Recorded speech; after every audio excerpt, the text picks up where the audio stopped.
Hey, what's up? Tired of always using the same old little words in English, like good, bad, interesting? Does it feel like your English is stuck in the same place, kind of boring, without any punch? And even worse, did you know this could actually stop you from reaching your goals? It's frustrating, right? But chill out, take a breath. Today, I'm gonna spill some synonym secrets that are almost too powerful to share. Seriously, nobody tells you this stuff. With Learn English Secrets, you're gonna boost your vocabulary in a way you can't even imagine, and finally impress people with your English. Wanna know what these secrets are that are gonna be a total game changer for your English? Then, hit that subscribe button right here so you don't miss a thing and get ready for a transformation. Learn English Secrets is gonna open your eyes to a whole new world of possibilities with English. Your English will never be the same again. Get ready to revolutionize how you communicate, so let's go. Basic words versus turbo vocabulary. Hey, what's going on? Listen up for a sec. Ever get that feeling that your English is kinda repetitive? You know, when it feels like you're just using the same words for everything. Like good for pretty much anything positive and bad when something's not cool. It's super common, seriously. Happens to everyone who's learning, but today we're gonna kick that same old to the curb, got it? We're gonna do a basic English detox and turbocharge your vocabulary. Just imagine you're there chatting in English, and instead of always using the same tired words, you drop a vocabulary full of options with amazing synonyms for those words we use every single day. Like, forget about okay, nice, very, we're leveling up, my friend. Think about the difference it makes when you use the right word, the one that really paints a picture in the other person's mind of exactly what you're trying to say. It's like you're giving your ideas an upgrade, you know. Instead of just talking, you actually connect with whoever's listening to you. That's what we're gonna talk about today, about how to pick words that have more punch, more power, more impact. And the best part? Relax, it's nothing complicated, promise. Seriously, it's easier than you think. Sometimes it's just a matter of knowing a few new options and starting to practice. And you'll see that this small change will make a huge difference in your communication in English. Like a total water-to-wine transformation. So get ready, because we're about to unlock a real arsenal of new words. Words that are gonna make your English way more interesting, expressive, and, let's be honest, way more chic, right? Because who doesn't love expressing themselves clearly and also showing off a cool vocabulary? Stick with me, and today you'll leave here with a bunch of tricks up your sleeve to totally nail your English. Let's start this transformation right now, shall we? Goodbye to boring bad. Alright, let's kick off our vocabulary makeover, starting with a word that, honestly, we use way too much. Bad. Bad this, bad that, it's like it's become a catch-all, right? You know, when something isn't good, you do like it, or it's just plain all not great, and the first word that pops into your head is bad. Yeah, we're gonna fix that right now, because let's be real, bad is kinda boring, kinda too basic, don't you think? How about we start using awful? Awful already has way more weight, you know that horrible taste of medicine you take and you make a face right away. So instead of saying this medicine tastes bad, how about this medicine tastes awful? Way stronger, way more expressive, agree. It's that word that really gets across the feeling of something super unpleasant, almost unbearable. Bad is like a little not good, awful is more like terrible, get it? And terrible? Terrible is awesome for those situations that are really bad, you know? Like, you know, when you watch a movie that's so boring, it's almost sad for the people who made it. Instead of saying the movie was bad, you can drop the movie was terrible. Terrible gets across way more intensity, don't you think? It's that word that shows things were really bad, there wasn't anything good there at all. Bad can still be, it wasn't that good, but terrible is more like help, that was awful. Now, if the situation is one of those that just shocks us, gives us a fright, then the word is horrible. Like, picture this, you're walking down the street and you see a car accident. You're not gonna say the accident was bad, right? In that case, the accident was horrible is the way to go. Horrible is impactful, it's strong, it gets across that feeling of something really scary, shocking, that even leaves you a bit disturbed. It's way different from just bad, which you can even use for food that's not that tasty. See how each synonym carries a different strength, a different intensity? It's not just swapping one word for another, it's choosing the right word for the right impact to express exactly what you want to say with the force that the situation calls for. It's like picking the right clothes for each occasion, You wouldn't wear flip-flops and shorts to a wedding, right? It's the same thing with words. And speaking of impact, how about we make good even better?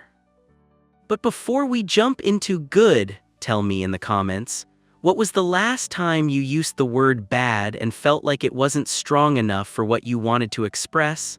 I want to know if you've been through that bad situation with bad. Share it with me here, go on.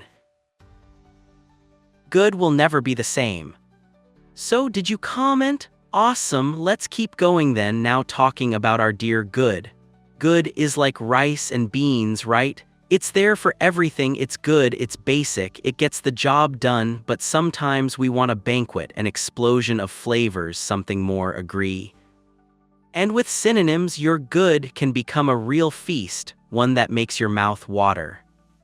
Great is already a good start to boost good.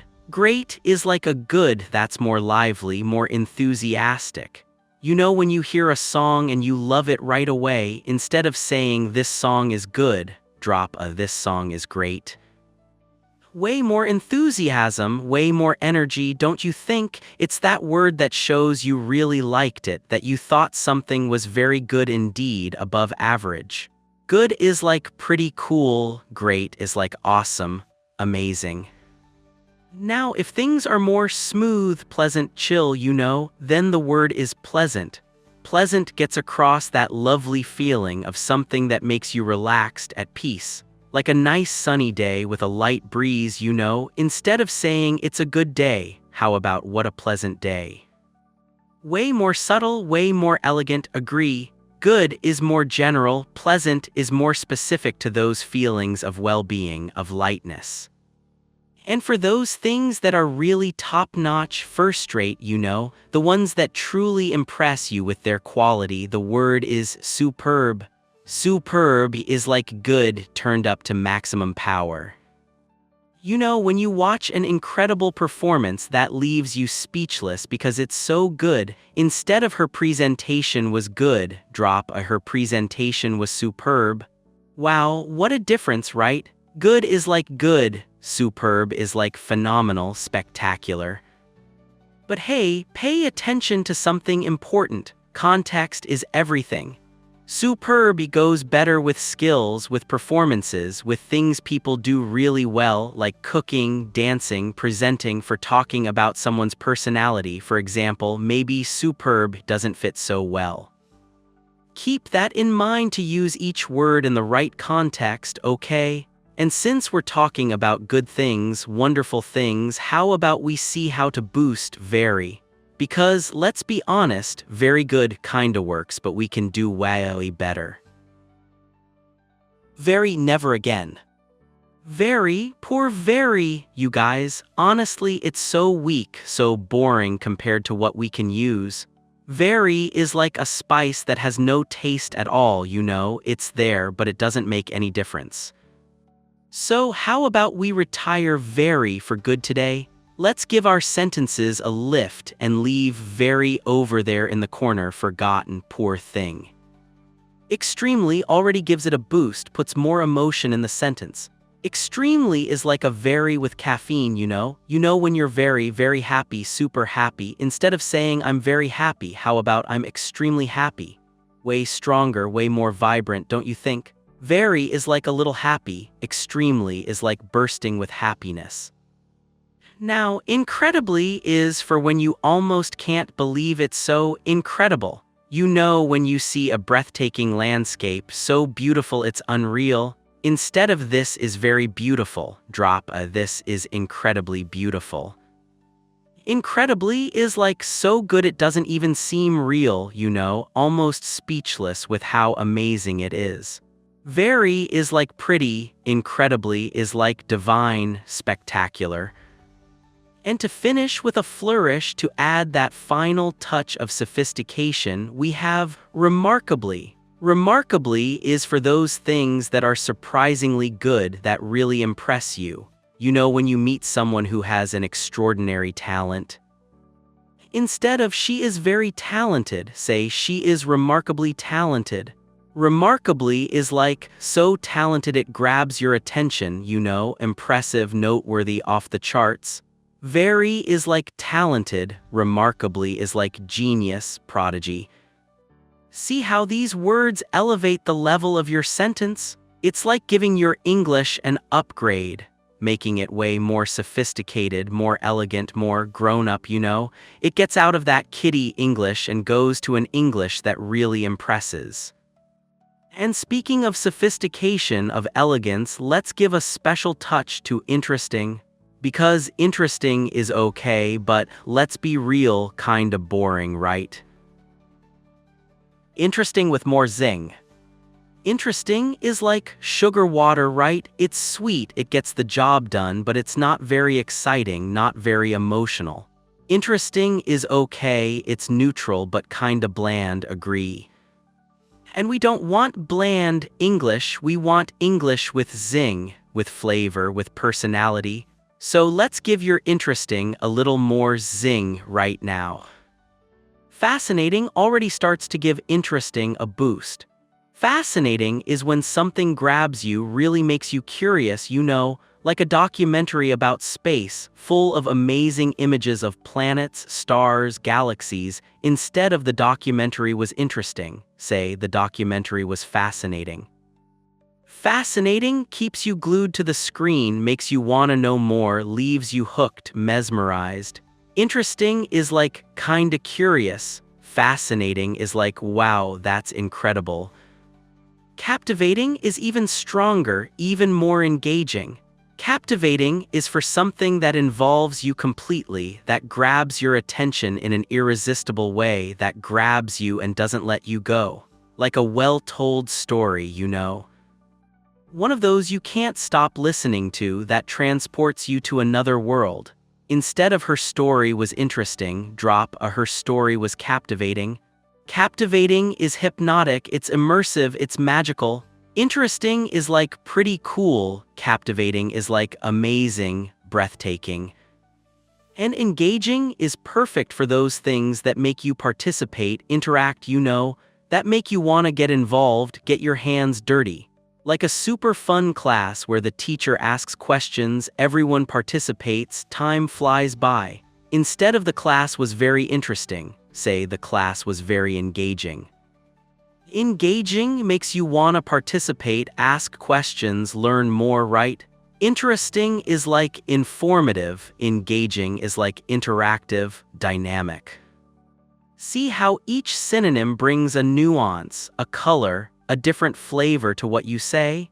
It's not just changing the word for the sake of changing, it's choosing the one that fits perfectly in the situation, that gets across exactly the emotion, the feeling you want to convey.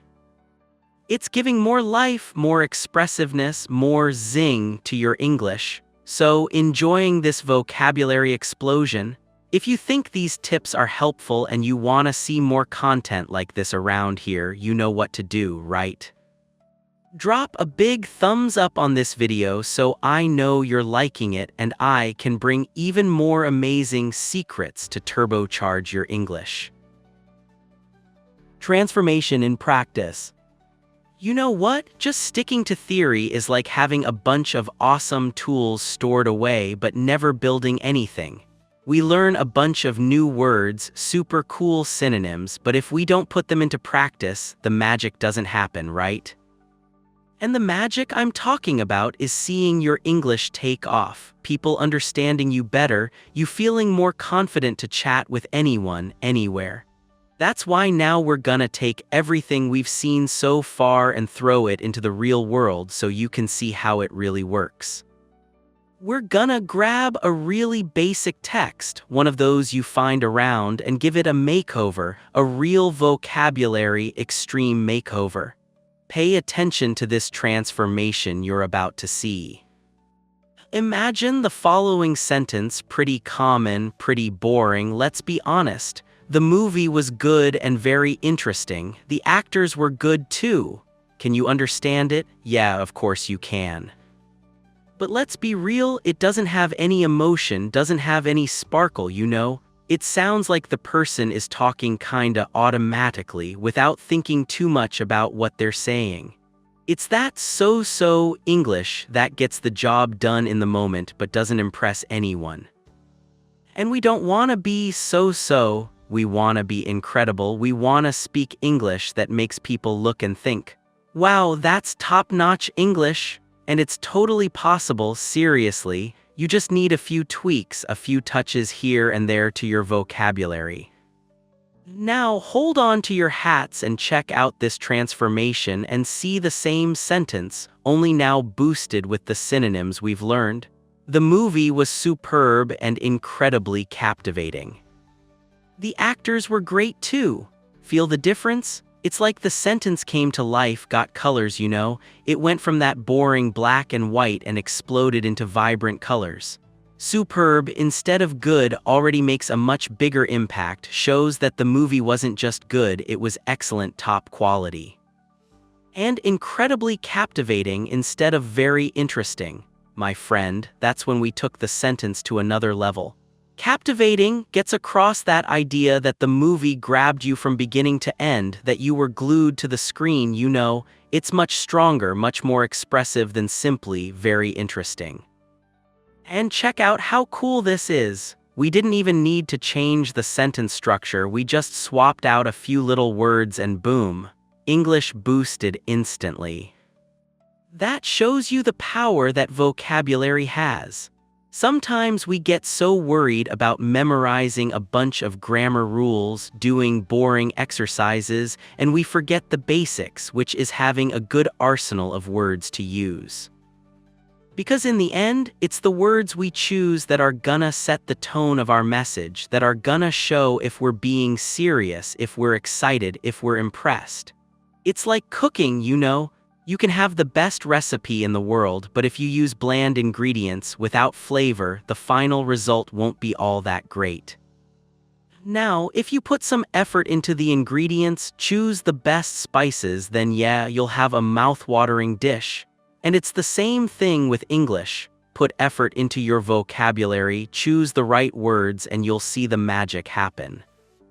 Your English will get way more flavorful, way more interesting to listen to, and you'll feel way more confident to communicate in any situation. And this is just the tip of the iceberg, seriously. There's way more for us to explore in this incredible world of vocabulary. More words, more power. Thought it was over? No way, we're just starting to warm up the engines, because vocabulary is like a muscle, the more we work it out, the stronger it gets. And the stronger your vocabulary, the more powerful your English. So get ready for another dose of super useful and practical synonyms for you to boost your communication even more. Now, we're gonna take a look at words to express feelings and sizes. Because talking about emotions and describing big and small things is part of our everyday lives, right? And knowing how to use the right words in these situations makes all the difference. Let's start with feelings, with that joy that's contagious, with that ear-to-ear smile. To talk about happiness, we've already seen that good and great are cool, but sometimes we want something more, right? something that really gets across the intensity of our joy. So forget about the basics for a sec and let's explore synonyms that are gonna make your happiness way more vibrant. How about starting with joyful? Joyful is like full of joy, you know. It's that happiness that radiates, that lights up everything around it. Picture this: she was joyful when she heard the news. She was radiant when she heard the news. Isn't that way stronger and more expressive than simply saying she was happy? Definitely. Joyful carries a much more positive energy, much more contagious. And if you want to raise the level of happiness even higher, use elated. Elated is like happiness in the clouds, you know. It's that feeling of euphoria, of being on top of the world. Check out this example. I was elated to win the prize.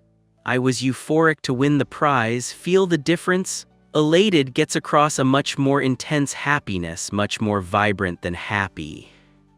And to finish with a flourish, to express the peak of happiness, total ecstasy, use ecstatic. Ecstatic is that happiness that overflows, that doesn't fit inside you, you know. It's the ultimate joy. Check out this beautiful scene. They were ecstatic about their wedding. They were in ecstasy about their wedding. It's that happiness that lights up your face, that makes your eyes sparkle, that's contagious to everyone around.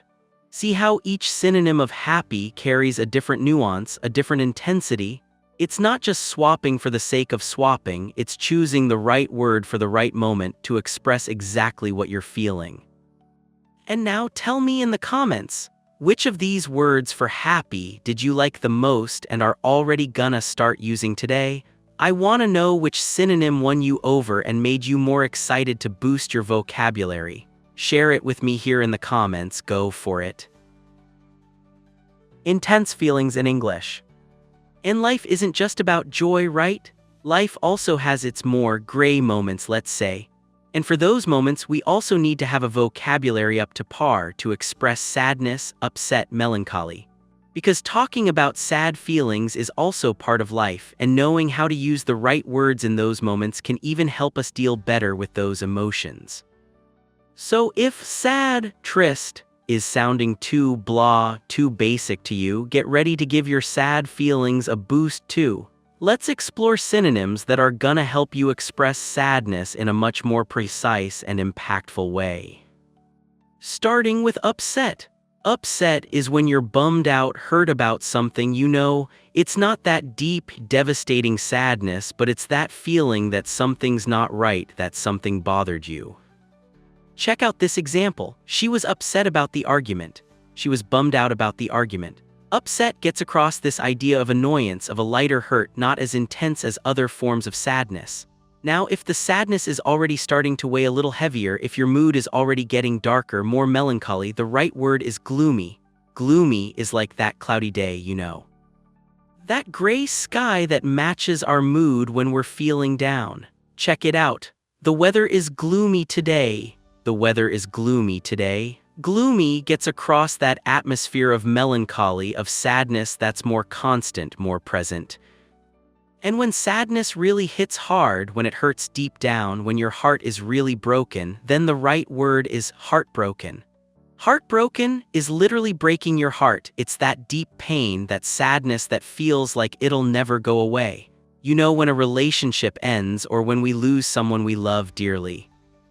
It's that pain, that sadness that heartbroken expresses. Check out this strong example. He was heartbroken after the breakup. He was heartbroken after the breakup.